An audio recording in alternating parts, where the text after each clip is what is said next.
Tapi hakikat orang pada saat menghadapi mati itu kan berbeda-beda. Ada yang matinya itu gampang sekali, persis orang tidur saja, tidak nampak gelisah, tidak bikin susah yang hidup, tidak gelimpangan di tempat tidur, persis seperti orang mau tidur saja. Ada yang sulit sekali menghadapi sakaratul maut, gelimpangan di tempat tidur, bikin bingung orang yang nunggu. Kadang-kadang seperti kerbau digorok lehernya. Saudara-saudara, sulit menghadapi sakaratul maut. Oleh karena itu Rasulullah sallallahu alaihi wasallam sering beliau itu kalau berdoa membaca Allahumma hawin alayya fi sakaratil maut. Ya Allah, mudahkan saya di dalam menghadapi sakaratul maut. Rasulullah saja, saudara, orang yang ibadahnya paling banyak, orang yang hatinya paling bersih, orang yang akhlaknya paling luhur, masih berdoa semacam ini. Mohon dimudahkan oleh Allah agar mudah menghadapi sakaratul maut. Apalagi kita, terus terang kita ini paling-paling kelas mukhtalid, bangsa sama pahala mau sama dosa doyan. Lebih perlu lagi menghadapi sakaratul maut, sehingga apabila malaikat maut datang menjemput nyawa kita, dimudahkan, jangan dibikin sulit, supaya mudah. Jadilah orang baik-baik. Biasanya kalau banyak yang mati, malaikat maut juga kali main-mainin dulu tuh orang, kutak-katik, ditakut-takutin dan segala macam. Saudara hadirin yang saya hormati, maka menghadapi sakaratul maut ini merupakan kunci. Apakah seseorang bisa husnul khatimah atau bisa su'ul khatimah? Salah satu jalan untuk memudahkan diri menghadapi sakaratul maut, melaksanakan puasa sunnah di bulan Zulhijjah ini. Yang ketujuh, ad-diya'u li zulumati qabrihi, diberikan terang di alam kuburnya. Kubur, saudara tahu, saudara tentu sering lihat orang dimasukkan ke liang lahat, ditutup dengan papan, dinding ari kata kita di kampung, lalu diuruk lagi dengan tanah. Dalamnya liang lahat, gelapnya liang lahat, gelapnya diuruk dengan tanah, gelapnya di dalam kubur, tiga gelap yang menjadi satu. Bapak moyangnya gelap.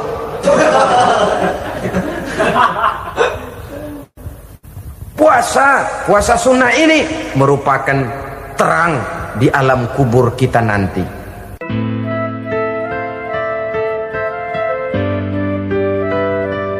Assalamualaikum warahmatullahi wabarakatuh. Alhamdulillahi rabbil alamin. Wabihi nasta'inu ala umuri dunya waddin. Salatu wassalamu ala ashrafil anbiya wal mursalin, Sayyidina wa maulana Muhammadin wa ala alihi wa sahbihi ajma'in, amma ba'du.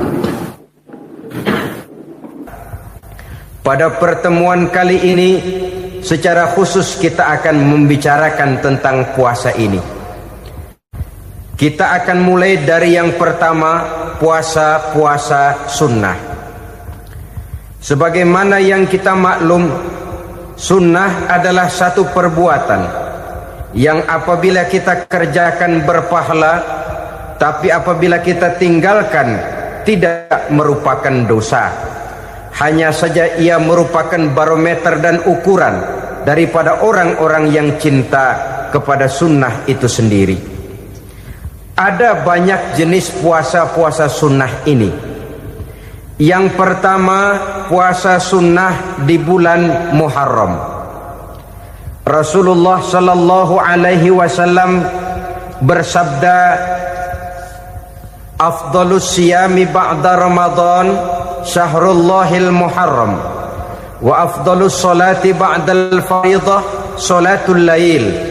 Diriwayatkan oleh Muslim dari Abi Hurairah. puasa yang paling utama sesudah puasa Ramadan tidak lain adalah puasa di bulan Muharram, dan solat yang paling afdol sesudah solat yang wajib adalah solat pada sepertiga malam yang akhir. Puasa di bulan Muharram merupakan puasa sunnah dan mempunyai nilai yang sangat besar dalam pandangan Allah Subhanahu wa ta'ala. Buat mereka yang mampu melaksanakan puasa sunnah di bulan Muharram ini, boleh melaksanakannya selama 10 hari. Hari yang pertama boleh juga 3 hari saja, atau setidak-tidaknya 1 hari daripada bulan Muharram. Yang kedua, puasa 10 hari daripada bulan Zulhijjah. Karena bulan Zulhijjah ini memang termasuk bulan yang dimuliakan oleh Allah Subhanahu wa ta'ala. Pertama, di sana ada hari Tarwiyah, ada hari Arafah, ada hari kurban, ada talbiyah, ada pelaksanaan haji dengan segala manasiknya. Maka puasa sunnah di bulan Zulhijjah merupakan amalan yang sangat utama dan besar pahalanya dalam pandangan Allah Azza wa Jalla. Sebagian ulama menjelaskan, man shoma hazihil ayyam akramahullahu bi asyri asya'in. Siapa orang yang melaksanakan ibadah puasa sunnah pada hari-hari 10 di bulan Zulhijjah ini, Allah Subhanahu wa ta'ala akan memuliakannya dengan 10 macam perkara. Saudara, ini keuntungannya. Yang pertama, orang yang puasa di hari-hari 10 bulan Zulhijjah diberikan al-barakah fi umrihi, diberikan keberkahan pada umurnya. Setiap kita ingin memperoleh umur yang berkah. Umur yang berkah itu yang bagaimana? Apa yang jumlahnya panjang? Mungkin.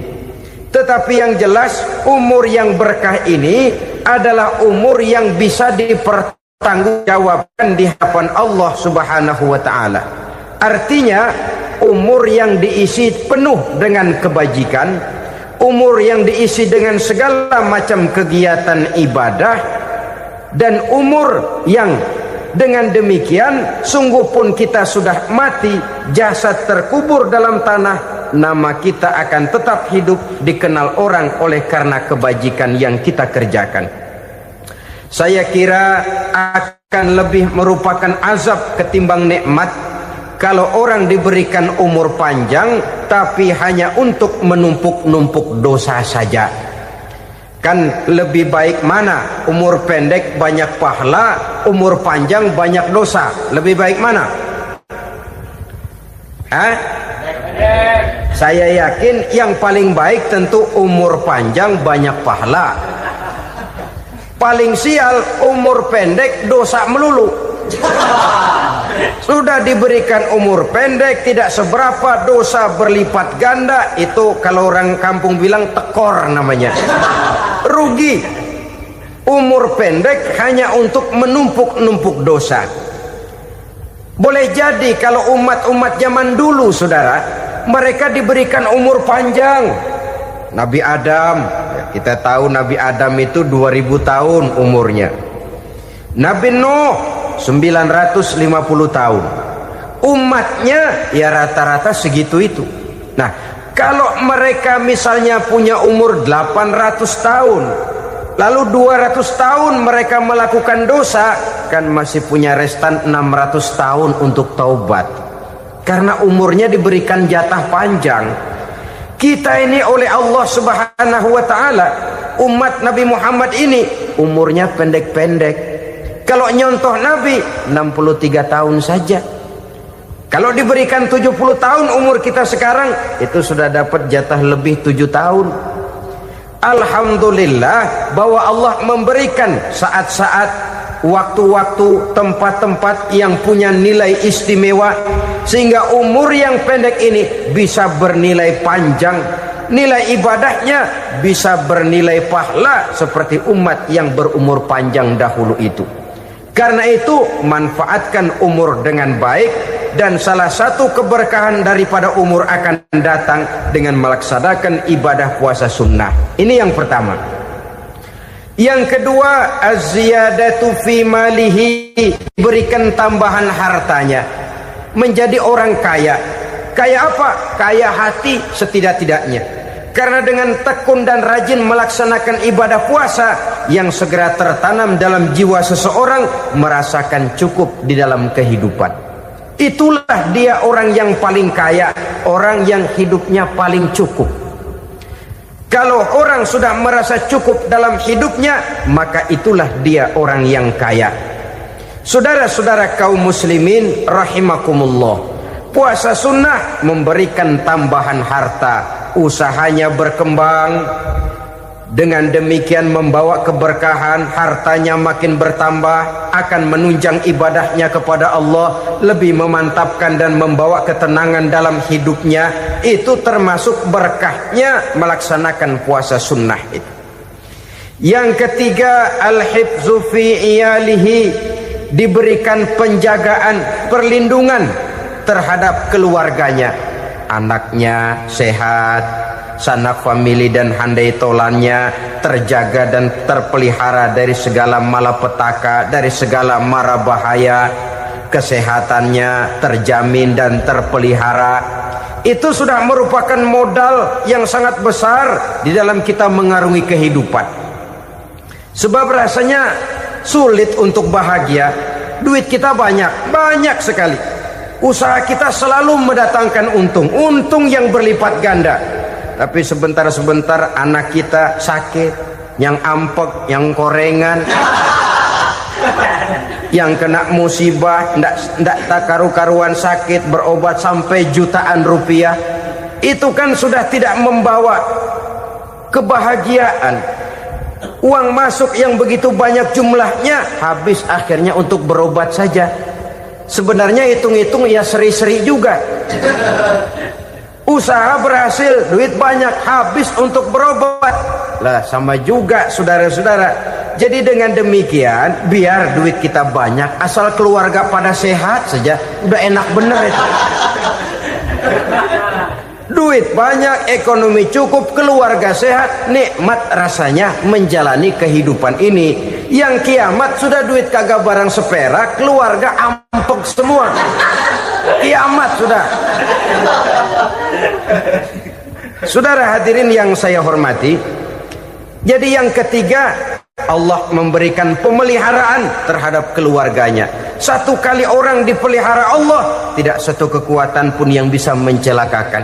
Satu kali orang disengsarakan Allah, tidak satu tenaga pun yang mampu menyelamatkannya. Itulah sebabnya perlindungan Allah, pemeliharaan Allah terhadap diri dan keluarga sangat kita perlukan di dalam kehidupan ini.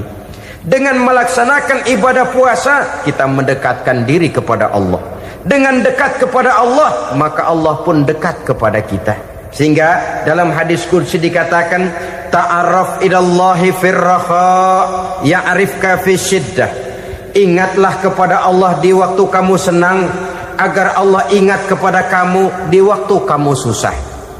Yang kita laksanakan kadang-kadang sebaliknya. Waktu susah kita ingat Allah, waktu senang kita lupa Allah. Akhirnya nanti pada waktu kita melarat, kebelangsak, susah dan sebagainya, pertolongan tidak akan datang kepada kita. Benar, ta'arraf ilallah firraha ya'rifka fi syiddah. Ingatlah kepada Allah di waktu kamu susah, ingatlah kepada Allah di waktu kamu senang, agar Allah ingat kepadamu di waktu kamu mendapat kesusahan. Umumnya watak manusia memang kalau sudah dapat susah, ingat kepada Allah.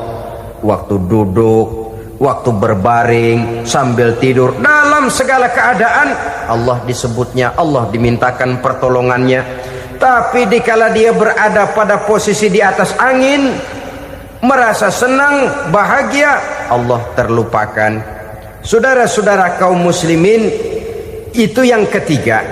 Yang keempat, at-takfiru li sayyiatihi, orang yang melaksanakan puasa sunnah itu diampuni segala dosa dan kesalahan yang telah dilakukannya.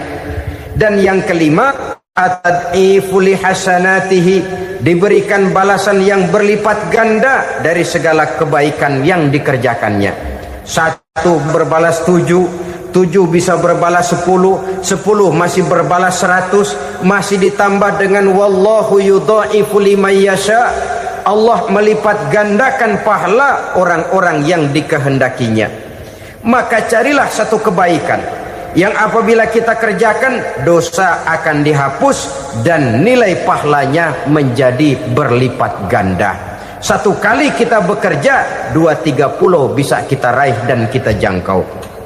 Yang keenam, orang yang melaksanakan puasa sunnah di bulan Zulhijjah, at-tashil li sakarati mautihi, diberikan kemudahan pada saat menghadapi sakaratul maut. Maut a mysterious problem. Dia adalah pintu yang setiap orang pasti akan memasukinya. Bahwa mati adalah mati, itu semua kita tahu. Tapi hakikat orang pada saat menghadapi mati itu kan berbeda-beda. Ada yang matinya itu gampang sekali, persis orang tidur saja, tidak nampak gelisah, tidak bikin susah yang hidup, tidak gelimpangan di tempat tidur, persis seperti orang mau tidur saja. Ada yang sulit sekali menghadapi sakaratul maut, gelimpangan di tempat tidur, bikin bingung orang yang nunggu. Kadang-kadang seperti kerbau digorok lehernya. Saudara-saudara, sulit menghadapi sakaratul maut. Oleh karena itu Rasulullah sallallahu alaihi wasallam sering beliau itu kalau berdoa membaca Allahumma hawin alayya fi sakaratil maut. Ya Allah, mudahkan saya di dalam menghadapi sakaratul maut. Rasulullah saja, saudara, orang yang ibadahnya paling banyak, orang yang hatinya paling bersih, orang yang akhlaknya paling luhur, masih berdoa semacam ini. Mohon dimudahkan oleh Allah agar mudah menghadapi sakaratul maut. Apalagi kita, terus terang kita ini paling-paling kelas muhtalid, bangsa sama pahala mau sama dosa doyan. Lebih perlu lagi menghadapi sakaratul maut, sehingga apabila malaikat maut datang menjemput nyawa kita, dimudahkan, jangan dibikin sulit, supaya mudah. Jadilah orang baik-baik. Biasanya kalau banyak yang mati, malaikat maut juga kali main-mainin dulu tuh orang, kutak-katik, ditakut-takutin dan segala macam. Saudara hadirin yang saya hormati, maka menghadapi sakaratul maut ini merupakan kunci. Apakah seseorang bisa husnul khatimah atau bisa su'ul khatimah? Salah satu jalan untuk memudahkan diri menghadapi sakaratul maut, melaksanakan puasa sunnah di bulan Zulhijjah ini. Yang ketujuh, ad-diya'u li zulumati qabrihi, diberikan terang di alam kuburnya. Kubur, saudara tahu, saudara tentu sering lihat orang dimasukkan ke liang lahat, ditutup dengan papan, dinding ari kata kita di kampung, lalu diuruk lagi dengan tanah. Dalamnya liang lahat, gelapnya liang lahat, gelapnya diuruk dengan tanah, gelapnya di dalam kubur, 3 gelap yang menjadi satu. Bapak moyangnya gelap.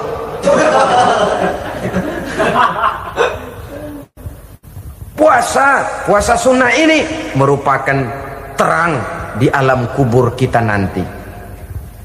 Yang kedelapan, at-tasqil limizanihi, diberikan keringanan pada timbangan di hari akhirat nanti. Bahwa setelah dibangkitkan dari kubur, setiap kita akan menghadapi perhitungan, akan ditimbang segala macam kebaikan dan segala macam kejahatan yang pernah kita lakukan di dalam kehidupan. Orang yang melaksanakan ibadah puasa sunnah at-tasqilu li mizanihi, diberikan keringanan timbangan hari akhiratnya nanti. Yang kesembilan, an-najah minal bala, diberikan keselamatan dari segala macam bencana. Dan yang ke-10, as-su'ud ala darajatihi, diberikan ketinggian, naik derajatnya, derajat di dunia, lebih-lebih lagi derajat di akhirat nanti. Ini keutamaan yang diberikan Allah Subhanahu wa ta'ala kepada mereka yang melaksanakan ibadah puasa 10 hari di bulan Zulhijjah menurut penjelasan sebagian dari para ulama kita. Jadi setelah puasa Muharram ada lagi puasa Zulhijjah. Kemudian puasa sunnah yang ketiga, puasa sunnah pada hari Senin dan hari Kamis. Apa sumber hukumnya? Diriwayatkan oleh Imam Muslim dari Abi Qatadah, Rasulullah sallallahu alaihi wasallam ditanya tentang puasa pada hari Senin. Kenapa Rasul melakukan itu? Beliau menjawab, zalika yaumu wulidtu fihi wa yaumu bu'istu au unzila alayya fihi. Hari Senin itu adalah hari di mana aku dilahirkan dan hari di mana aku dibangkitkan. Wahyu pertama turun kepadaku pun pada hari itu. Maka sunnah melaksanakan puasa pada hari itu. Adapun hari Kamis, ada hadis yang diriwayatkan oleh Imam Turmuzi dari Abi Hurairah, Nabi bersabda, tu'radul a'malu yaumul isnaini wal khamisi fa uhibbu ay yu'rada amali wa ana sha'im. Disetor amal setiap manusia pada hari Senin dan pada hari Kamis. Maka aku ingin, kata Nabi, agar pada saat amalku disetor itu aku sedang puasa. Jadi malaikat itu menurut riwayat ini mencatat dan menyetorkan catatan amalan seseorang pada hari Senin, hari Kamis. Tiap hari Senin amalan kita disetor oleh malaikat. Catatan terakhir tentu yang sedang kita kerjakan, sehingga yang masuk daftar, saya tinggalkan orang ini, dia sedang puasa, karena naik catatan amalnya pada hari Senin. Kamis diangkat lagi, catatan paling akhir, saya tinggalkan orang ini, dia sedang puasa. Itu makna fa uhibbu ayyurada amali wa ana shaim. Aku senang kalau pada saat amalku disetor, catatan paling akhir aku lagi puasa. Satu keistimewaan. Alangkah celaka tiap amalan disetor kita sedang berbuat jahat. Senin, Kamis, teler, mabok, judi. Tiap amalan disetor, catatan akhirnya saya tinggalkan si fulan lagi teler. Laporan Senin. Kamis laporan lagi, saya tinggalkan si fulan lagi mirip kartu. Saudara hadirin yang saya muliakan, alangkah jeleknya catatan kita. Oleh karena itu sunnah puasa pada hari Senin dan hari Kamis. Ini amalan sunnah, saudara-saudara. Dan oleh karena ini amalan sunnah, sebagian ulama memberikan penjelasan, walaupun lupa niat, kalau sudah malam itu lupa niat, boleh niatnya sudah siang puasa sunnah ini, dengan catatan dari pagi belum makan apa-apa. Malam saudara lupa, tahu-tahu ingat ini hari Senin, ini hari Senin, dah jam 10, niatlah jam 10 itu, sah puasanya asal dari pagi belum makan apa-apa. Tapi kalau sudah dapat 2 piring baru niat, jam 10 itu lain, ngojek namanya.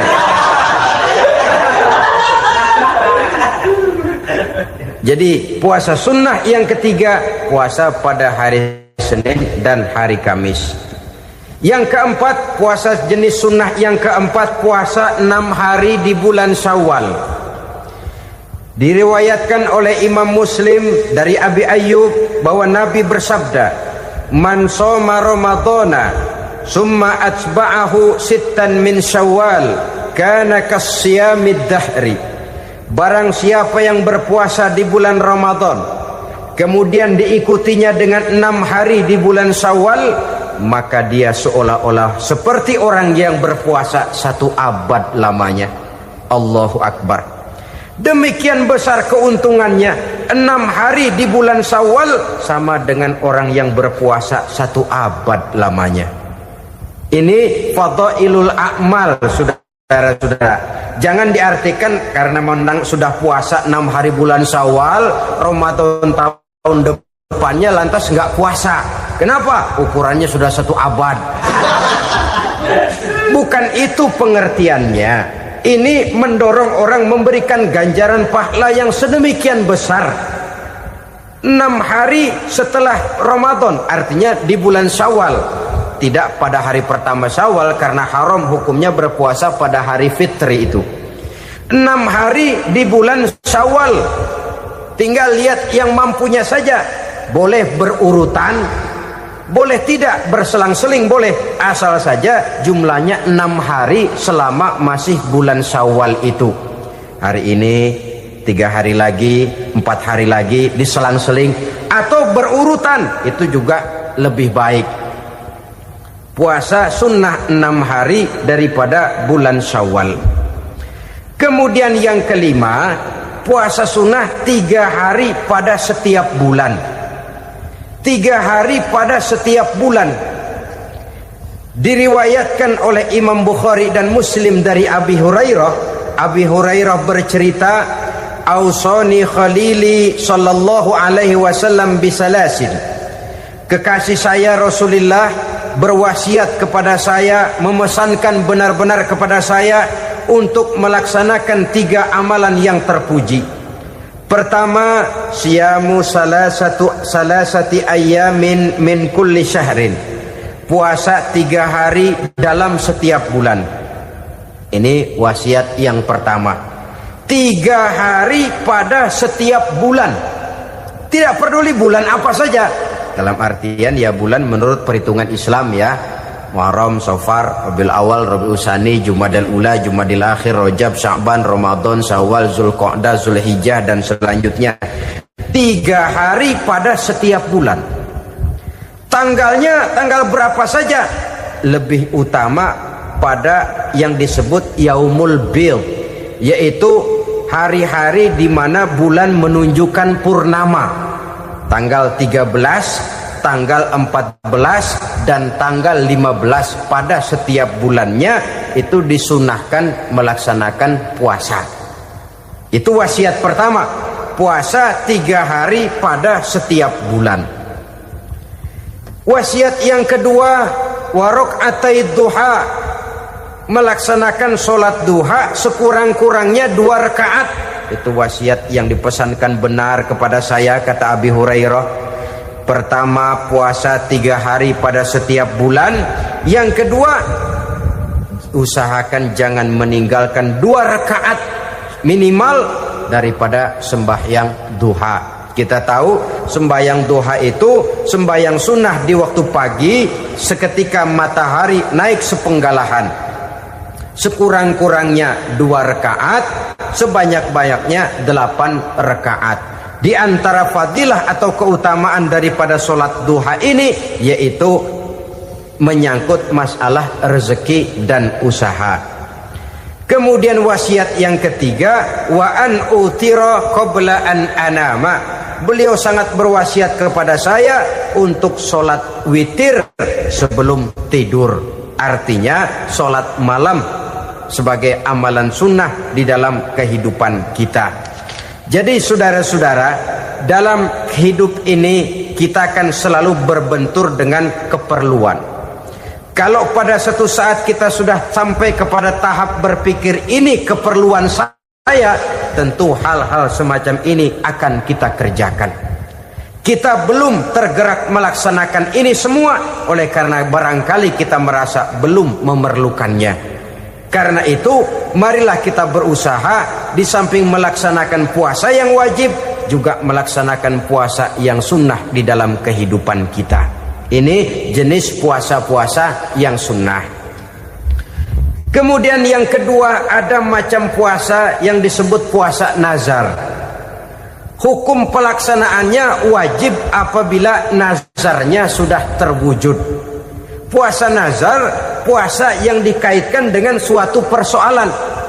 Umpamanya, kalau saya lulus ujian, saya akan puasa 1 minggu lamanya. Begitu ujiannya ternyata lulus, dia wajib bayar nazarnya. Puasa 7 hari, tidak lagi sunnah tapi wajib karena dia nazarkan. Asal saja tidak sah nazar kepada yang makruh, apalagi kepada yang haram. Umpamanya nazar, kalau tembus 6 nomor mau puasa 3 hari.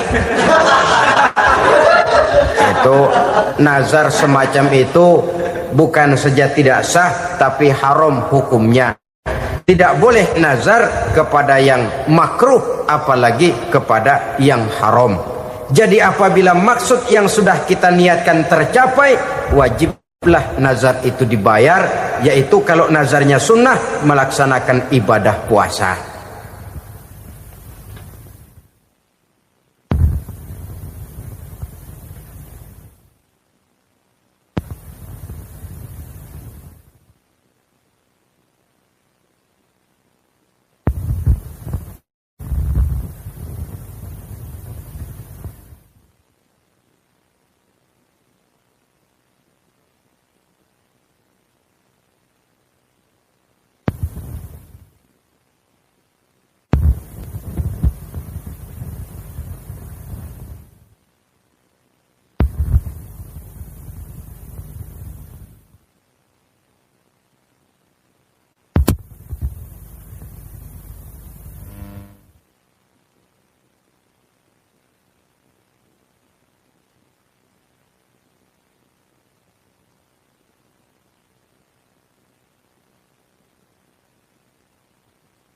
Saudara-saudara kaum muslimin rahimakumullah.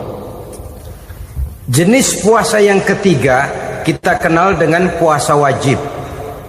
Dan ini kita laksanakan pada bulan suci Ramadan.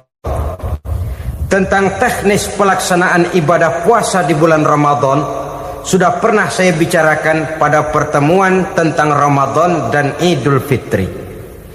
Pada kesempatan ini saya hanya ingin mengajak bahwa di dalam melaksanakan ibadah puasa Ramadan ini, marilah kita mengadakan evaluasi. Kenapa demikian? Barangkali secara jujur, walaupun agak berat, saya masih harus berkata, masih banyak di antara kita umat Islam yang di dalam melaksanakan suatu ibadah terjebak dalam rutinitas ritual. Apa itu rutinitas ritual? Itu bahasa susah. Berhubung saya tidak ingin bicara yang susah-susah, kita bicara yang mudah-mudah saja. Maksud saya, banyak di antara kita umat Islam yang di dalam melaksanakan suatu ibadah itu hanya dengan prinsip asal sekadar gugur kewajiban saja. Akibatnya, sampai sejauh mana ibadah itu berhasil membentuk kepribadian diri kita, kita jarang mengadakan evaluasi dan penilaian.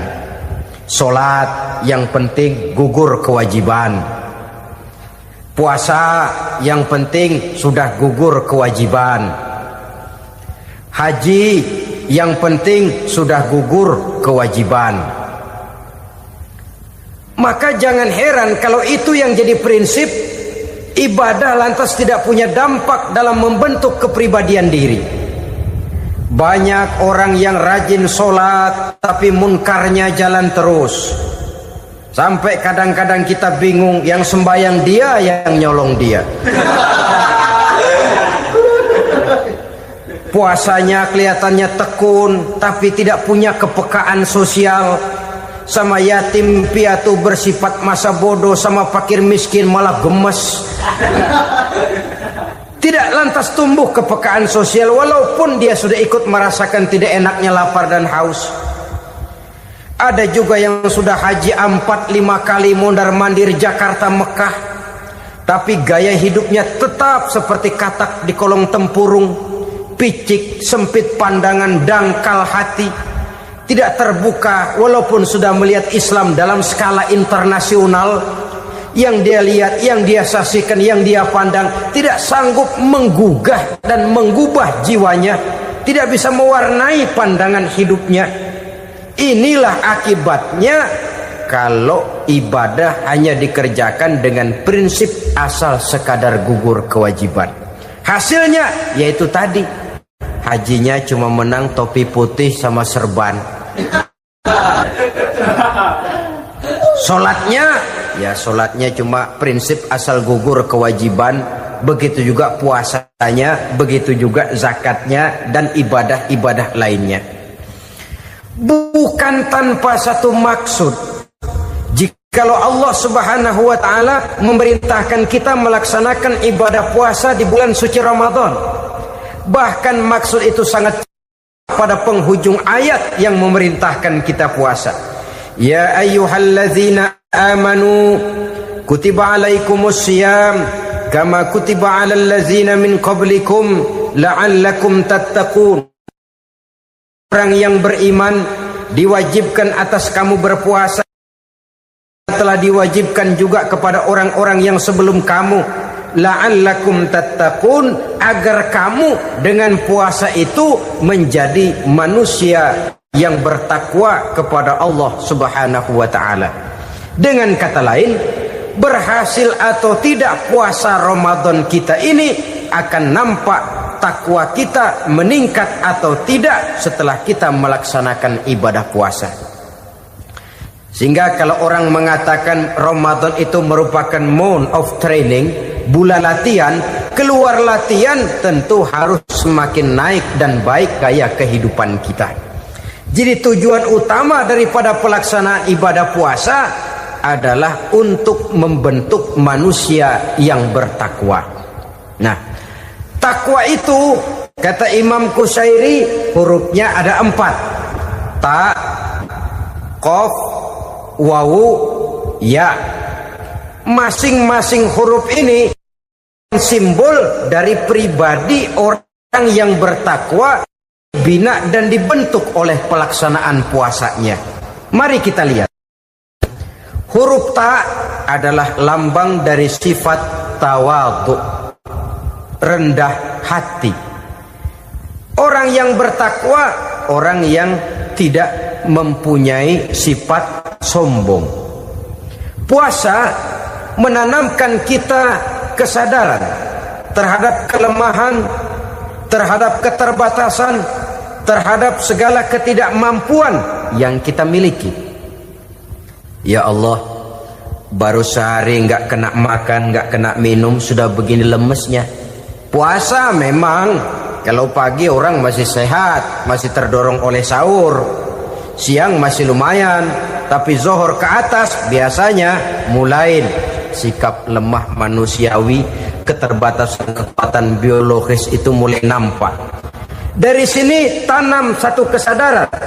Kalau begitu apa yang mau disembuhkan di hadapan Allah? Kaya, siapa sih orang paling kaya?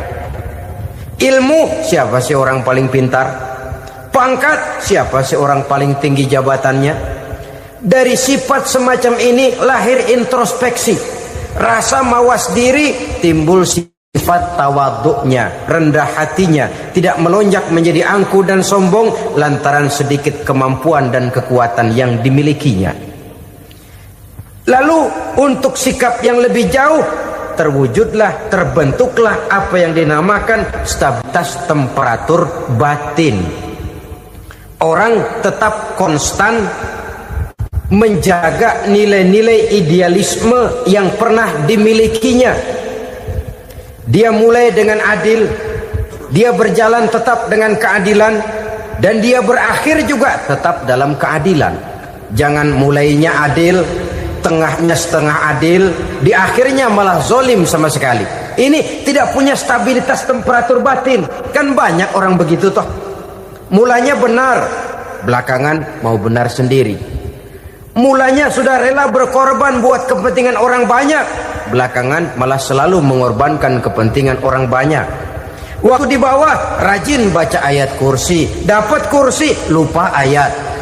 Stabilitas temperatur batin, tertipu oleh perasaan seolah-olah situasi dan kondisi sudah serba memungkinkan, sudah serba menguntungkan. Orang yang dibentuk pribadinya oleh pelaksanaan ibadah puasa, dia sadar apapun keberhasilannya, apapun kedudukannya, apapun nilai kekayaannya, itu cuma sebagian kecil sekali dari apa yang ada pada zat Allah Subhanahu wa ta'ala. Hati tidak takabur, sesuai dengan namanya takabur dari kalimat takabbaro ya takabbaru, membesar-besarkan diri. Orang yang suka membesar-besarkan diri, orang yang tidak yakin bahwa dirinya orang besar, lalu dibesar-besarkan dirinya. Sebenarnya itu sudah satu sikap di mana dia tidak percaya kepada diri sendiri. Dirinya sebenarnya bukan apa-apa, cuma ingin dianggap besar, lalu dibesar-besarkan. Takabbur namanya. Puasa sekali lagi melatih kita menanamkan kesadaran akan kelemahan dan keterbatasan kita sebagai makhluk. Itu sikap tawadu. Fir'aun, saudara tahu Fir'aun, lama-lama dia jadi raja, lupa diri dan lupa daratan, melonjak menjadi angkuh dan sombong sampai kepada puncak kekurang ajarannya, memproklamirkan dirinya menjadi Tuhan. Hitler juga begitu. Pendeknya, orang manakala tidak ada kesadaran tentang dari mana segalanya berasal dan kemana segalanya akan kembali, dia mudah out of control. Kalau sudah out kontrol, maka dia akan melakukan perbuatan yang melampaui batas. Itu yang pertama. Jadi orang takwa, orang yang rendah hati, salah satu tujuan daripada pelaksanaan ibadah puasa menanamkan sikap rendah hati. Dari sikap rendah hati ini yang timbul lalu apa? Kepekaan sosial. Kalau saya puasa, saya sudah merasakan bagaimana tidak enaknya lapar. Saya sudah merasakan bagaimana tidak enaknya haus. Tapi bagaimanapun, saya lapar cuma sebentar, saya haus cuma sebentar. Selesai maghrib, lapar saya hilang, haus saya hilang. Bagaimana yatim piatu, orang-orang tua jompo yang perlu santunan, orang-orang miskin yang terkapar di kolong-kolong jembatan, yang tiap hari merasakan perasaan seperti ini tanpa tahu kapan hidup dan nasibnya akan berubah. Tidur beratapkan langit, berselimut koran. Kalau demikian, saya ini beruntung. Kalau demikian, apa yang bisa saya lakukan untuk mereka? Kepekaan sosial ini lalu timbul dalam apa yang orang sekarang namakan solidaritas kesetiakawanan sosial. Hidup tidak hanya untuk kepentingan diri dan perutnya sendiri saja, tapi mau menolong, mau membantu orang yang memang memerlukan bantuan dan pertolongan itu sendiri. Jangan setelah tahu lapar tidak enak, haus tidak enak, tapi kita tidak mau tenggang rasa, tidak mau timbang rasa. Begini loh tidak enaknya lapar, begini loh tidak enaknya haus. Ini terjadi pada diri saya masih mampu, masih berbuka puasa. Bagaimana yang tiap hari merasakan seperti ini? Tidak Ramadan, tidak Syawal, tidak Zulqa'dah, tidak Zulhijjah, selalu kelaparan dan kehausan. Dari sana timbul kepekaan sosial. Lalu lahirlah sikap pemurah, dermawan, mau menoleh ke kiri dan ke kanan. Bahkan Al-Quran itu sampai mengancam betul. Ara'aital ladzi yukadzibu bid-din fadzalikal ladzi yad'ul yatim wa la mendustakan agama. Islam mendustakan Islam. Salat dia tapi mendustakan salat. Puasa dia tapi mendustakan puasa. Siapa mereka itu? Fadzalikal ladzi yad'ul yatim. Merekalah orang-orang yang meninggalkan anak-anak yatim. Wa la yahuddu ala ta'amil miskin, dan tidak pernah memberi pertolongan, tidak memerintahkan memberi makan kepada fakir miskin, walaupun dia berada pada posisi dan kondisi yang memang dia mampu. Nah, kalau dia tidak mampu itu lain soal. Dia mampu, dia tahu dan dia diam saja. itu termasuk yukadzibu biddin, orang-orang yang mendustakan agama. Berlindung kita kepada Allah, jangan sampai termasuk ke dalam kelompok itu. Yang kedua saudara, huruf takwa itu qaf. Qaf adalah lambang dari sifat qanaah. Qanaah artinya merasa cukup. Puasa melatih kita untuk bersikap cukup dalam hidup. Kalau kita perturutkan menjelang saat berbuka, menunggu waktu berbuka, istilah orang di Jawa Barat ngabuburit katanya, kita menunggu saat berbuka, segalanya saja ingin kita beli, segalanya saja ingin kita minum, semuanya saja ingin kita makan. Sebab nafsu sudah begitu berupa, perut sudah sedemikian lapar, kerongkong sudah sedemikian haus, rasanya semuanya saja ingin kita telan. Tapi tahukah kita bahwa setelah maghrib berbunyi, berapa banyak yang kita makan, berapa banyak yang kita minum? Sesuaikah dengan keinginan kita tadi siang? Tadi siang semuanya ingin kita makan, tadi siang semuanya ingin kita minum. Setelah berbuka, berapa banyak yang kita makan, berapa banyak yang kita minum? Itulah kehidupan. Segalanya ingin kita kuasai, segalanya ingin kita punyai, tapi berapa sih yang benar-benar kita perlukan? Maka orang kaya adalah orang yang hidupnya cukup. Orang miskin hakikat yang selalu merasa kurang. Bagaimanapun besar rumah, banyak uang kita, berpuluh kendaraan kita, kalau hidup selalu merasa kurang, itu artinya kita masih miskin. Maka jikalau ingin menjadi orang kaya, kuncinya hakikatnya cuma satu, hati kita merasa cukup dengan yang diberikan Allah, bersyukur atas segala nikmatnya, dan dengan syukur itu, nikmat itu akan ditambah oleh Allah Subhanahu wa ta'ala. Puasa menimbulkan sifat qanaah, dan qanaah adalah watak daripada orang-orang yang bertakwa kepada Allah Subhanahu wa ta'ala. Persis seperti orang minum air laut, makin diminum makin haus, makin diminum makin kering tenggorokan. Begitulah orang berhadapan dengan materi. Tadinya dia akan senang kalau dia merasa punya tanah ratusan hektar. Sudah ratusan hektar, tidak cukup ngelamun lagi, alangkah nikmatnya kalau bisa beli gunung. Gunung dibeli. Sudah punya gunung, lihat laut. Aduh, kalau laut juga bisa dibeli, beli lagi laut. Sudah punya laut, lihat ke atas langit, ada yang jual apa enggak ya?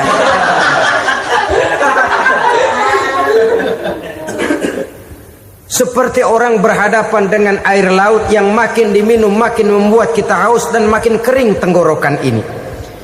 Maka itu harus dihentikan. Sikap untuk menghentikan itu tidak lain adalah dengan sifat qanaah itu tadi. Merasa cukup dengan apa yang diberikan Allah, mensyukuri nikmatnya. Itu yang kedua. Yang ketiga, pada kalimat takwa ada huruf wawu. Wawu adalah simbol dari sifat wara dengan ain. Wara, orang yang terpelihara dirinya baik dari yang syubhat, lebih-lebih dari yang haram. Syubhat, saudara tahu, barang yang remeng-remeng. Tapi sungguh pun remeng-remeng, kira-kira prosentasenya 70-30. 70% haram, 30% kemungkinan halalnya. Maka yang syubhat lebih baik dijauhi daripada diambil. Orang yang punya kepribadian wara, dirinya terpelihara, jangankan dari yang haram, dari yang syubhat saja dia sanggup menjaga dan memelihara dirinya.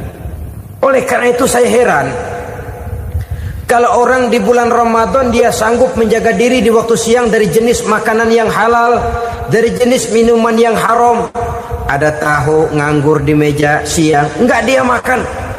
Ada air teh nganggur di meja siang, enggak dia makan. Padahal itu jenis makanan dan minuman yang halal. Tapi ketika datang maghrib, dia berbuka dengan makanan yang dibeli dari uang yang dihasilkan dengan cara yang haram. Bukankah itu sesuatu yang terbalik? Bukankah dengan demikian sudah tidak lagi menimbulkan sikap yang bisa memelihara dan menjaga kepribadian diri? Orang yang membiasakan diri terpelihara dari yang syubhat apalagi yang haram, maka baik yang dipakainya, yang diminumnya, yang dimakannya, terdirilah dari barang-barang yang baik yang dihalalkan oleh agama. Wara.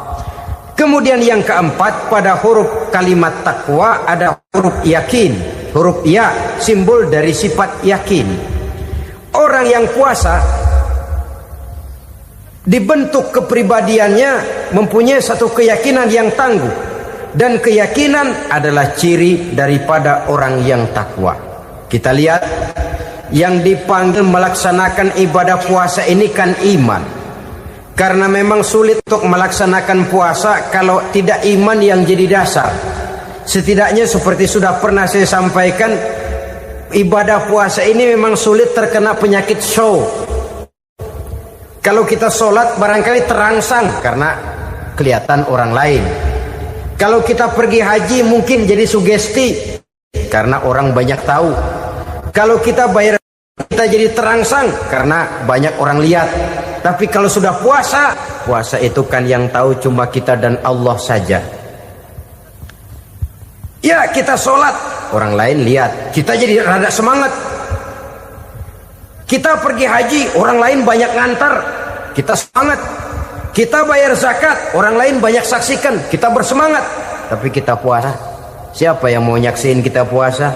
Siapa yang mau memuji kita puasa? Siapa yang mau menyanjung kita puasa? Itu cuma urusan kita dan Allah.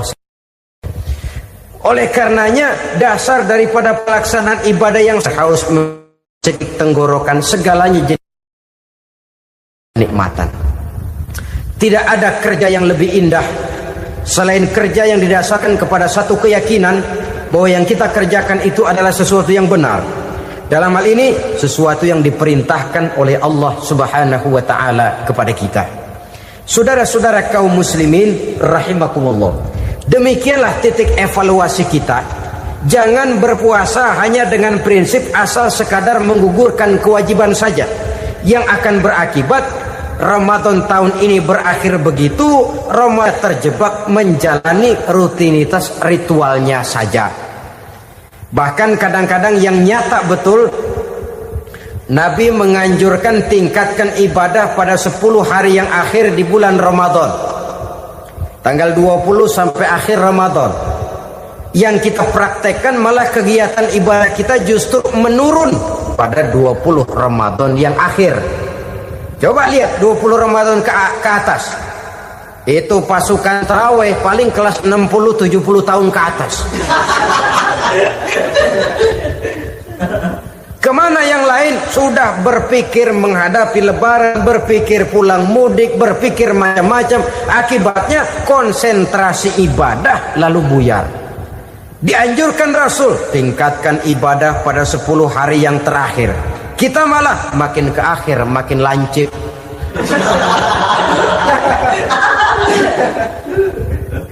Saudara-saudara kaum muslimin rahimakumullah, kita terjebak oleh sesuatu yang sementara, oleh sesuatu yang bersifat kulit, lalu meninggalkan isinya. Padahal jikalau kita tidak mengisi Ramadan dengan kegiatan ibadah, berarti kita tidak keluar dari Ramadan dengan jiwa yang baru, yang sudah ditempa oleh pengalaman ibadah di bulan Ramadan. Artinya kita tidak kembali kepada fitrah, kesucian seperti saat kita dilahirkan. Lalu kalau kita tidak kembali kepada fitrah, apa yang mau kita rayakan pada Idul Fitri itu? Di mana letak kegembiraan kita? Di mana letak kebahagiaan hati? Kembalikah kita kepada fitrah? Tidak. Benarkah puasa yang kita kerjakan? Kelihatannya juga tidak. Adakah dampak dari pelaksanaan ibadah dalam pribadi kita? Tidak. Kadang-kadang Ramadan selesai malah teriak merdeka.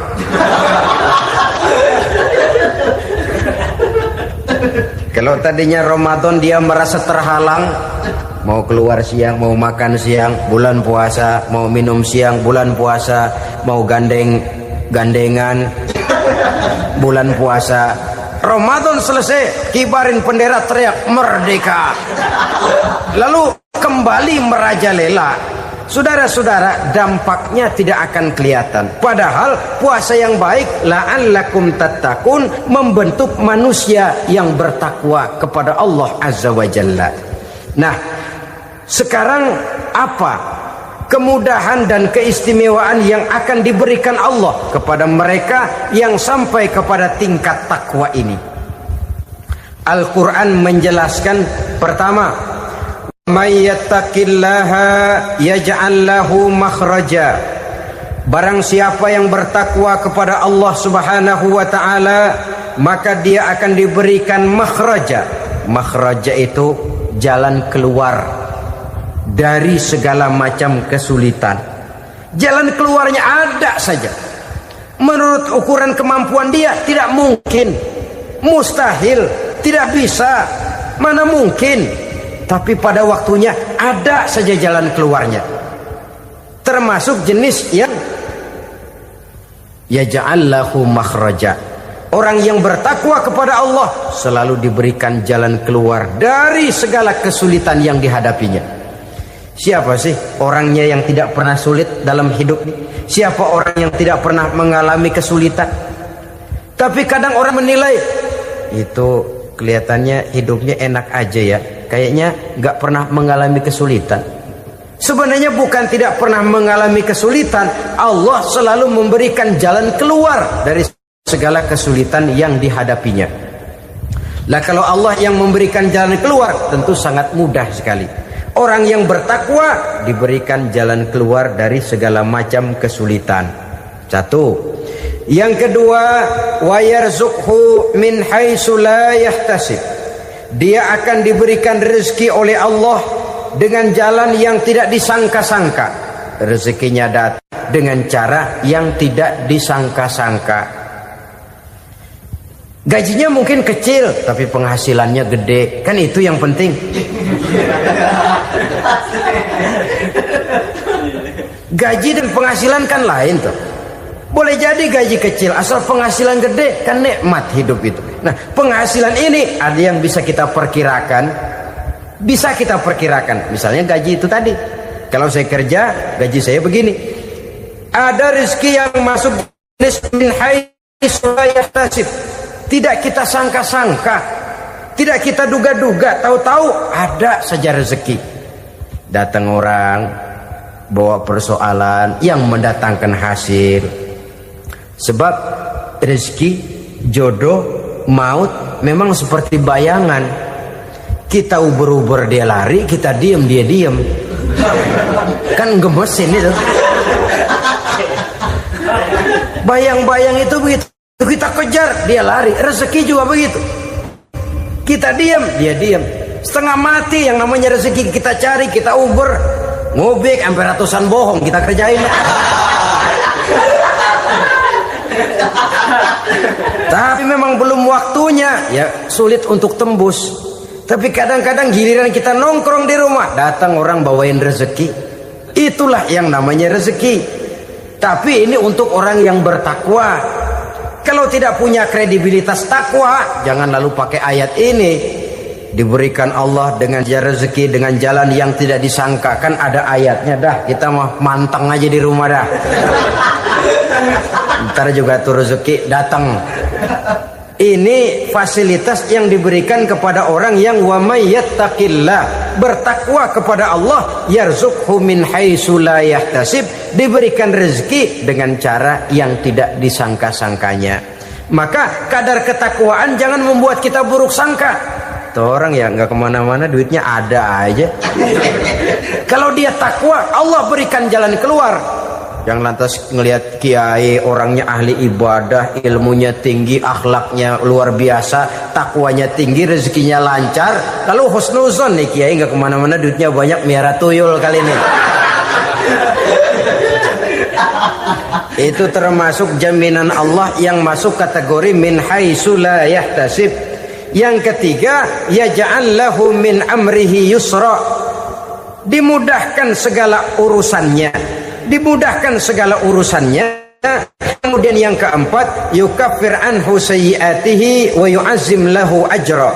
diampuni segala kesalahannya, dan dibesarkan pahala kebaikan yang dikerjakannya. Maka mudah-mudahan puasa yang kita kerjakan mengantarkan kita kepada ketakwaan kepada Allah, dan takwa membuka janji Allah kepada kita di dalam kehidupan ini. Setiap orang menginginkan kebahagiaan, dan tidak seorang pun menginginkan kesengsaraan dalam kehidupan ini. Namun nyatanya tidak setiap orang yang ingin bahagia mengetahui jalan yang harus ditempuhnya untuk sampai kepada kebahagiaan itu. Maka pada kesempatan pertemuan kali ini, saya ingin menyampaikan sebuah hadis dari junjungan kita baginda Nabi besar Muhammad sallallahu alaihi wasallam yang termuat dalam kitab Mukhtarul Ahadits An-Nabawiyah, di mana beliau bersabda, arba'un min sa'adatil mar'i. Ada 4 perkara yang merupakan tanda dari orang bahagia. Saya mau tanya, di antara saudara-saudara yang hadir di sini, apa ada yang kepengen jadi orang sengsara? Ya. Seluruhnya tentu ingin mendapatkan kebahagiaan. Maka menurut resep dari Nabi kita, tanda orang bahagia itu 4. Jadi kalau saudara ingin bahagia, harus mempunyai 4 perkara ini.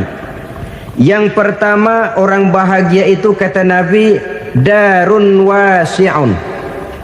Punya rumah biar bagus asal gede. Enak ngaturnya, daripada sudah punya rumah kecil adanya di pinggir kali, gubuk, kalau hujan bocor, miring lagi, kiamat. Loh, kalau gitu Islam materialis dong. Hadis ini boleh diartikan dengan makna hakiki, arti yang sebenarnya, boleh diartikan dengan makna majazi, arti kiasan. Kalau dia diartikan dengan arti kias, maka yang dimaksud darun wasi'un ay qalbun wasi'un. Rumah yang luas tidak lain daripada hati yang lapang. Karena di situ kunci kebahagiaan yang sebenarnya. Walaupun kita cuma tinggal di petak berukuran 2 kali 3 meter, kalau hati kita luas-luas rasanya rumah itu. Tapi biar rumah kita halamannya saja puluhan ribu hektar, ada kolam renangnya, kamar tidurnya tidak lagi terhitung. Kalau hati yang menempati rumah itu sempit, maka akan terasa sempit jugalah rumah itu. Tempat bergantungnya tidak lain adalah hati. Marilah kita mencoba melihat berbagai pandangan orang tentang bahagia ini. Ada orang menyangka bahwa bahagia itu kalau dia mendapatkan harta yang sebanyak-banyaknya. Siapa yang banyak harta, dialah raja. Apa yang dia mau, seluruhnya bisa dibeli. Keamanannya, dia bisa menyewa petugas. Seluruh fasilitas untuk menyenangkan kehidupannya bisa dibeli. Pendeknya, hartalah segala-galanya dalam kehidupan. Sampai ada pepatah mengatakan, innad darahima fil amakini kulliha taksur rijala mahabatan wa jalala. Sesungguhnya harta, dinar, dirham, uang di mana-mana selalu bikin hebat orang yang memilikinya. Coba lihat, orang yang punya duit sama yang enggak punya duit, jangan gaya hidupnya, gaya jalannya aja lain. Wahia lisanun liman arada fasahatan, wahia silahun liman arada qitala. Uang adalah senjata yang paling ampuh bagi orang yang mau pergi perang, dan lidah yang paling fasih bagi orang yang mau bicara. Kalau bicara dengan lidah macet, cobalah bicara dengan harta, lancar. Sampai ada pepatah demikian, segalanya bisa diatur dengan harta. Maka di kalangan orang yang berpandangan semacam itu, seluruh kegiatan hidupnya hanya terfokus kepada bagaimana mengumpulkan harta yang sebanyak-banyaknya. Tidak peduli halal haram, tidak kenal sore pagi siang dan malam, tidak sempat sujud, jauh dari agama, jauh dari kehidupan yang bersifat ruhaniyah, jauh dari Allah dan sebagainya, sampai dalam Al-Quran dikelompokkan dalam kelompok yang dinamakan lumazah. Allazi jama'a malahu wa 'addadah yahsabu anna malahu akhladah. Mereka mengumpul-ngumpulkan harta sebanyak-banyaknya dan menyangka bahwa harta yang banyak itu dapat mengekalkan hidupnya, mengekalkan kekayaannya, mengekalkan kebahagiaannya. Saudara hadirin yang berbahagia, kalau pandangan hidup ini benar, artinya kalau harta memang merupakan satu-satunya hal yang dapat membuat orang bahagia, tentu di rumah mewah tidak akan pernah ada tangis derita. Tentu di satu tempat di mana fasilitas hidup serba menunjang tidak ada yang namanya penderitaan. Tapi suka dan duka, sedih dan gembira, senyum dan tawa adalah milik setiap orang, baik dia punya harta maupun dia tidak punya harta. Nyatalah bahwa harta semata-mata bukan merupakan jaminan bahwa orang akan bahagia, walaupun tanpa harta orang sulit untuk bahagia. Saya mau cerita, ada orang super kaya, namanya Aristotle Onesius, raja tanker Yunani. Dia punya kapal tanker saja konon sampai 11 banyaknya. Punya perusahaan penerbangan yang disebut Olympic Airlines, punya hotel di berbagai kota besar di dunia ini, sejak dari New York, London, Paris, Rome dan sebagainya. Bahkan punya pulau yang dia namakan Pulau Scorpio. Ini kan namanya sudah kaya nggak tanggung-tanggung, punya pulau. Nah, dia punya 2 orang anak, yang satu laki-laki namanya Alexander, yang satu perempuan namanya Maria Onesius. Seluruh harapannya tertumpah kepada anak lakinya Alexander ini, yang akan meneruskan usahanya, meneruskan kekayaannya, meneruskan dinastinya. Apa yang terjadi? Ternyata anak yang dia harapkan yang bernama Alexander ini mati muda dalam kecelakaan pada waktu dia olahraga. Apa olahraganya? Namanya olahraga anak orang kaya, golongan jet set. Olahraganya olahraga pesawat terbang. Jatuh, ya nggak kapungut, habis mati. Tinggal satu anak perempuannya, Maria Onesius. Tapi anak perempuan ini juga malah urakan. Terakhir dia pacaran, bahkan kemudian kawin sama orang Rusia. Rupanya Aristotle Onesius ini broken. Kekayaannya yang berlimpah ruah, perusahaannya yang begitu banyak, siapa yang akan meneruskan? Siapa yang akan menggantikan?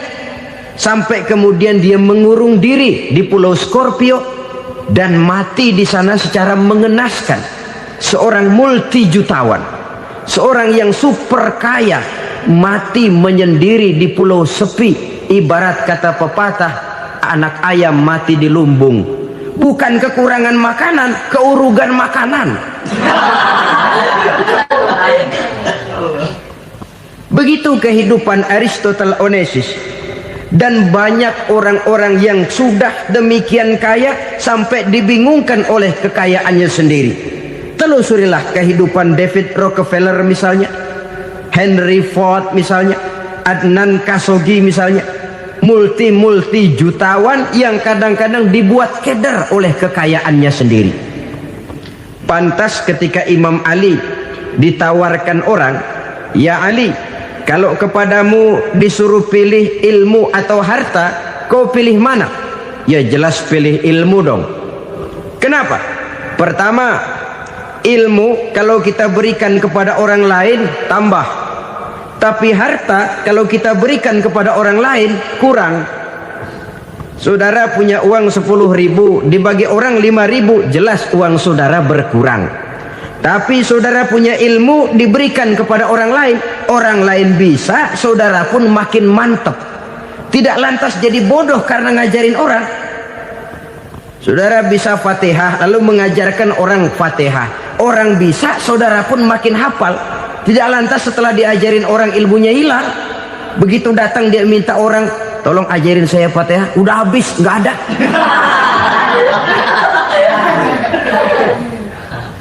Yang kedua kata Imam Ali, ilmu menjaga kita. Kalau harta, kita yang harus jaga. Makin banyak ilmu, makin terpelihara diri seharusnya.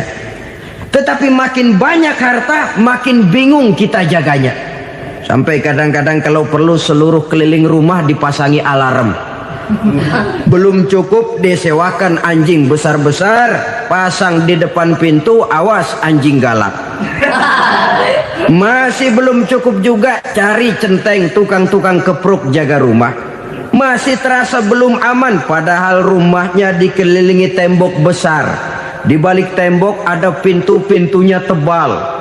Di balik pintu itu terbuka masuk kamar, kamar pun ada pintunya, pintunya pun kuat. Masuk ke dalam kamar ada lemari, lemarinya pun pintunya kuat, dikunci, kuncinya pun kuat.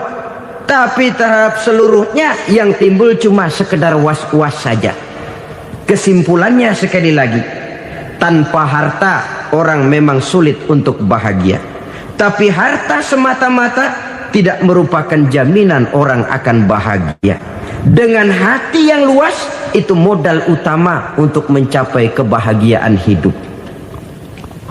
Orang yang hatinya luas, saudara-saudara, punya hati yang lapang, melihat kenyataan hidup ini, dia bersyukur senantiasa kepada Allah.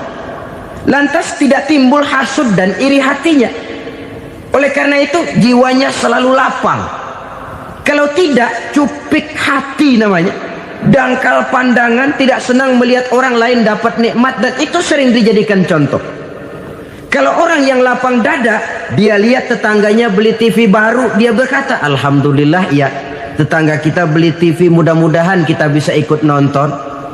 Lapang dadanya. Tapi orang yang sempit hati, lihat tetangga beli televisi, meriang. Enggak diapa-apain, meriang. Besoknya dengar tetangga beli motor, makin sakit, ke rumah sakit. Lalu di rumah sakit dengar tetangganya beli mobil, mati. Disiksa oleh perasaannya sendiri. Orang kalau hati sudah sempit dalam hidup, kemanapun dia pergi, sempit rasanya medan kehidupannya. Kemudian kita melihat juga ada orang yang menilai bahwa bahagia itu katanya kalau punya kedudukan yang tinggi, pangkat yang agung, wibawa yang besar. Mungkin betul, tapi mungkin juga tidak. Bergantung kepada hati orang yang punya pangkat itu. Sama dengan harta tadi. Harta akan membawa bahagia kalau dia jatuh ke tangan orang yang berhati lapang. Tapi harta akan jadi bencana kalau jatuh ke tangan hati orang yang sempit. Pangkat akan membawa bahaya kalau jatuh di tangan hati orang yang sempit. Lebih dari itu, kenyataan mengajarkan kepada kita bahwa ternyata pangkat dan jabatan tidak selamanya memberikan kebahagiaan dalam kehidupan. Bahkan resikonya kelewat besar. Beberapa bukti kita bisa ambil dari para pemimpin dunia yang menjadi korban lantaran pangkat dan jabatan yang disandangnya. Saudara ingat Presiden Abraham Lincoln dan John Kennedy dari Amerika? Dibunuh orang. Park Chung-hee dari Korea Selatan, Ziaur Rahman dari Bangladesh, Anwar Sadat dari Mesir, terakhir Indira Gandhi dari India, menjadi korban dari pangkat dan jabatan yang disandangnya dari orang-orang yang tidak senang dia memegang jabatan itu. Dia akan mudah mengundang bencana. Sehingga pantas kalau seorang presiden terkemuka Amerika, Harry Truman namanya, dia mengatakan jabatan presiden itu, kata dia, seperti orang nunggang macan, naik macan. Harus kita taiki, kalau enggak dia bakal nerekam kita, ngeri katanya. Adapun orang yang hatinya lapang, kalau dia menerima pangkat dan jabatan, dianggapnya itu satu kesempatan untuk berbuat baik. Tapi orang yang berhati sempit, menerima pangkat dan jabatan, bukan kadang-kadang menerima, malah berusaha setengah mati mencapai dengan segala cara. Kalau perlu jilat atas, jilat atas. Jadi golongan sumuhun dawu. Jadi kelompok kulon nuwun, yes sir, yang kerjanya cuma oke bos. Kalau perlu jilat atas, jilat atas. Kalau perlu injak yang bawah, injak yang bawah. Perlu sikut kiri kanan, sikut kiri kanan. Yang penting pangkat dapat, jabatan dapat. Orang yang semacam ini, kalau sudah mempunyai pangkat dan jabatan, biasanya dia tidak menganggap itu sebagai amanah, tidak menganggap sebagai kesempatan berbuat baik, tapi malah kesempatan untuk memperturutkan hawa nafsunya yang dilatar belakangi oleh kesempitan hatinya tadi. Apalagi kalau orang memperoleh pangkat karena banyak mengeluarkan uang, seakan-akan pangkat dan jabatan itu sekarang macam proyek pakai tender. Siapa yang berani bayar segini naik, nggak berani minggir. Padahal logikanya, kalau orang mencapai satu jabatan karena banyak mengeluarkan uang, hampir bisa dipastikan bahwa setelah jabatan itu dia pegang, langkah pertama yang akan dilakukannya ialah berusaha bagaimana uang yang dia keluarkan supaya kembali. Ya paling kurang pulang modal dulu dong. Soal mikirin rakyat soal nanti, tapi ini modal harus pulang.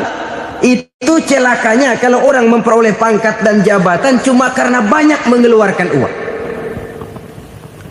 Jarang orang yang mempunyai keyakinan dan pandangan bahwa pangkat dan jabatan merupakan amanah. Jadi sekali lagi, pangkat dan jabatan mungkin saja membawa kebahagiaan kalau jatuh ke tangan orang yang berhati lapang. Tapi bisa jadi bencana kalau dia jatuh ke tangan orang yang mempunyai hati yang sempit. Dan lagi-lagi stresnya hati yang lapang. Lalu sebagian orang, saudara, ada yang berpandangan katanya bahagia itu kalau jadi orang terkenal, mempunyai popularitas, menjadi idola di kalangan remaja, di kalangan orang tua, di segala lapisan masyarakat. Padahal makin populer orang makin terikat dia. Ya kalau macam kita ini kan nggak punya nama, nggak populer, tengah malam buta mau nongkrong di warung Tegal aman. Tapi pangkat, jabatan, kedudukan, popularitas menyebabkan kita diikat dengan berbagai macam peraturan. Cuma mandi sama ke WC saja yang nggak dikawal.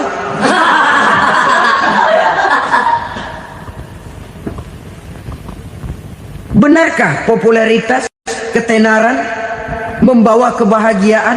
Mungkin. Ya, tapi mungkin juga tidak. Kenapa? Banyak orang-orang populer yang mengakhiri hidupnya secara tragis. Kita ambil beberapa nama. Di Amerika tahun 60-an ada bintang seksi paling terkenal yang dijuluki seks bom. Bom seks. Sampai sekarang jadi legenda, namanya Marilyn Monroe. Singkatan doublenya itu inisialnya MM, Marilyn Monroe. Terkenal top sampai dia mati tahun 62. Namanya sekarang masih saja dibicarakan orang. Kenapa dia bunuh diri? Tidak punya hartakah dia? Banyak. Kurang populerkah dia? Seluruh dunia mengenalnya.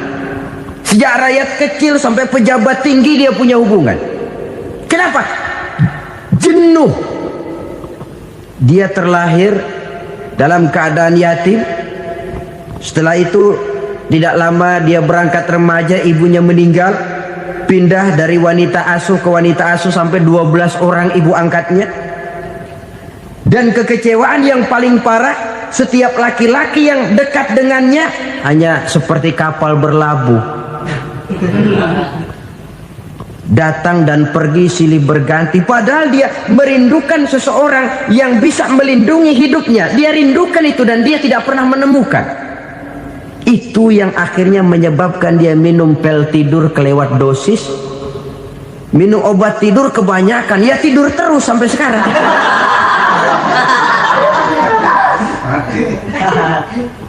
Dia mengakui,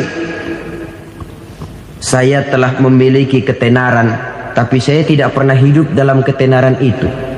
Saya pandai main sandiwara, tapi saya ingin hidup dalam alam yang real sebagaimana umumnya orang. Itu yang dia rindukan. Menyusul jejak yang namanya Marilyn Monroe ini, Billie Holiday, saudara kenal tentu, di rumah sakit dirawat. Dia juga minum obat overdosis, mati lagi. Jimi Hendrix minum obat tidur overdosis kelewat batas, mati lagi. Lalu yang menghanyutkan diri di danau, Janis Joplin dan Brian Jones. Ini orang-orang populer, orang-orang terkemuka yang mengakhiri hidup secara tragis, bukan karena tidak terkenal, mungkin karena sudah saking terkenalnya. Contoh paling belakangan, Bruce Lee. Wah, ini tukang-tukang keprok tentu kenal siapa dia. Sampai sekarang pun tabir kematiannya masih merupakan misteri. Dan yang masih hidup juga menunjukkan gejala yang aneh. Michael Jackson, rumahnya di Beverly Hills itu dijaga sedemikian rupa, dan dia selalu curiga kepada setiap makanan harus steril, bersih dari segala macam kimia. Kemana dia pergi, itu tukang-tukang keprok sudah selalu menjaga dan mengawal, dan dia seakan takut menunjukkan mukanya yang asli. Hingga kalau tampil ke tengah di luar show, dia kadang memakai pakaian yang tidak menunjukkan dia yang sebenarnya, takut dikenali orang. Ternyata popularitas sering jadi momok yang meracuni kehidupan manusia. Oleh karena itu, benarlah junjungan kita pada saat beliau mengajarkan orang akan bahagia kalau dia mempunyai hati yang lapang. Nah, sekarang masalahnya untuk mendapatkan hati yang lapang, caranya bagaimana? Kita kembali kepada konsep Quran. Allah mengajarkan, ala inna bi dzikrillahi tatmainnul qulub. Ketahuilah bahwa dengan banyak mengingat Allah, hati akan tenang, jiwa akan lapang. Dengan kata lain, dekat dengan agama, merasakan kehadiran Allah dekat dalam hidup, itu muara pertama untuk mencapai hati yang lapang. Ala inna bi dzikrillahi tatmainnul qulub. Jangan macam orang sekarang ingin mendapatkan ketenangan lalu tapak di puncak gunung, di gua-gua, di tempat sepi. Iyalah kalau nggak ada ular. Kalau tergigit ular berbisa, ketenangan belum, mati jelas itu. Islam positif untuk mendapatkan ketenangan. Ala inna bi dzikrillahi tatmainnul qulubi. Bahwa ketahuilah bahwa dengan banyak mengingat Allah, hati akan tenang, jiwa akan lapang, nuansa pikiran akan luas. Karena yang namanya bahagia ada dimanapun manusia berada. Di kampung ada bahagia, di kota ada bahagia, di ngarai, di lembah, di gunung, di hutan, di lautan, di angkasa luar, dimanapun bahagia itu ada kalau kita bermodalkan hati yang lapang ini. Dan hati akan lapang kalau kita dekat dengan agama. Dekat dengan harta buat sementara hati mungkin tenang, tapi ketenangan yang relatif dan temporer. Apalagi orang tiap kali tambah harta, tiap kali tambah rencana, itu wajar. Mungkin sebelumnya saudara berpikir, kalau punya duit 5.000 enak nih. Begitu punya duit 5.000, aduh sayang kalau 10.000 aja. Tiap kali tambah harta, tiap kali lain rencana. Makin banyak rencana, makin menjauhkan kita dari yang namanya ketenangan.